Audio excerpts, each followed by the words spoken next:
Joe and Joe Pasillo, Joe Rossinello, and once more, let us go into the breach. So, Joe, I mean, obviously, you've been covering a lot of Canada. All right, let's just give our audience a little bit of a backdrop here. I'm actually very surprised here because this girl in this video, the one that you see in the screen right there with the long sweater on, her name is Taylor McNally.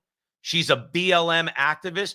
She's been actually charged with assault and a hate crime, shockingly, in Canada, okay, for actions that, in regards to this Calgary walkout where this young man, Josh Alexander, who was arrested for walking out, staging a walkout in protest of the Rainbow Mafia. All right. So, Joe, am I wrong? No, absolutely.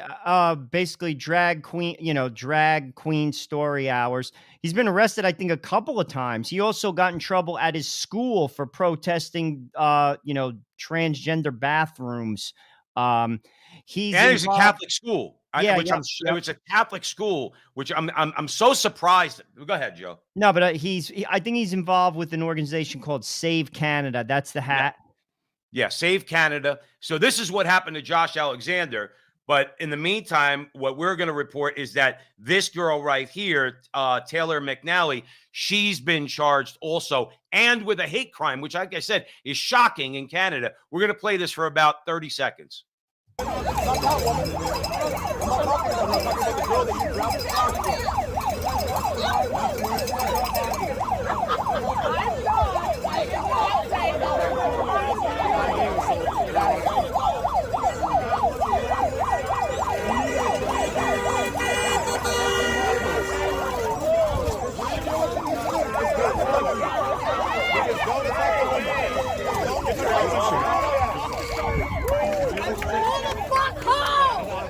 Sorry, there's 3 Bibles back there for you guys.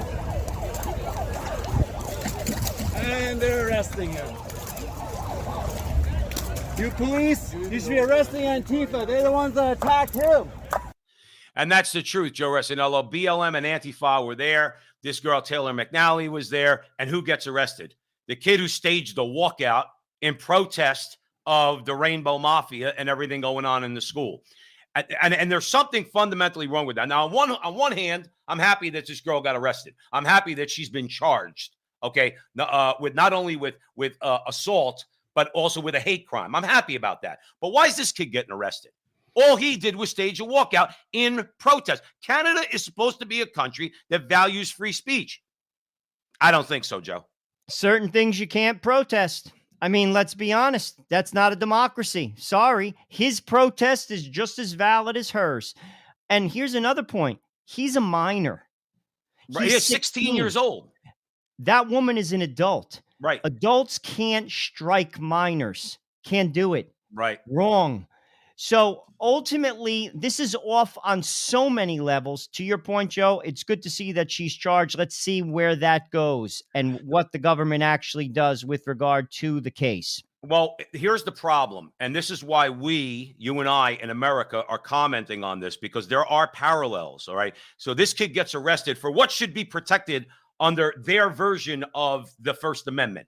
They have free speech in Canada, but we're going through it now here. And this is a wake-up call for Americans if you think that this can't happen here, because it's already happening.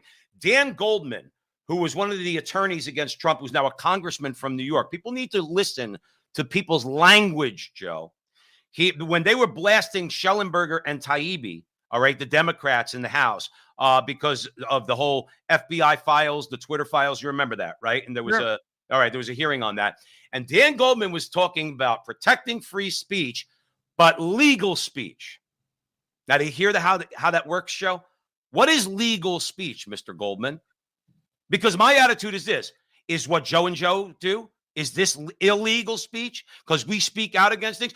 Are you a First Amendment protector or are you a First Amendment abuser?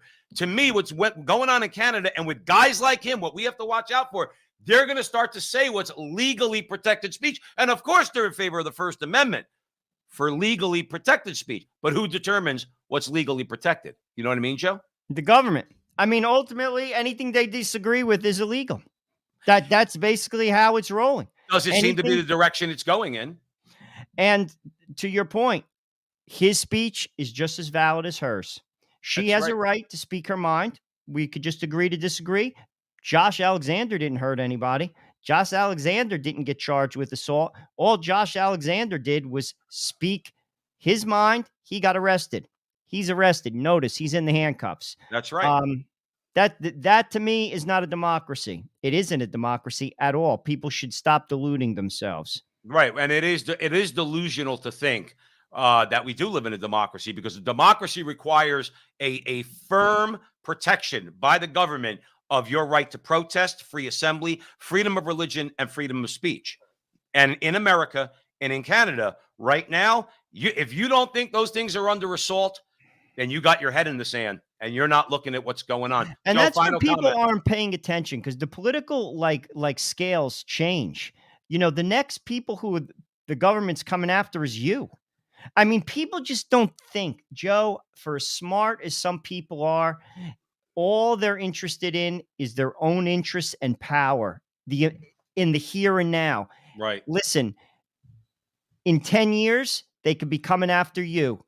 And that's why this has to be addressed. right. You don't have to like what Josh Alexander says, but you have to give him his rights to say it.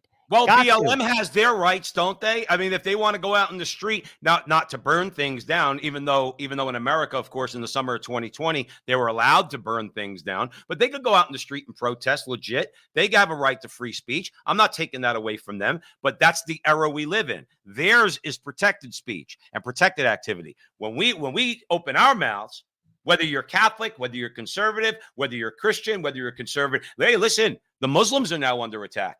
Okay. In Canada. Because why? Because they got together with Christians blasting the rainbow agenda of the public schools. And the Christians and the Muslims went there arm in arm. The parents went to say, those are not your kids, and you're accountable to us. So, and again, they'll be called haters. Of course, they'll be called haters. So let's be careful, and let's just keep reporting on this, because right now, like I said, in Canada, it's a little bit more blatant, but it's happening here too. We just have to open our eyes, because it is out there. And we're going to keep letting people know about it. Thanks for joining us here at the Frontline with Joe and Joe. Joe Pasillo, Joe Rossinello. Stay tuned for more great content.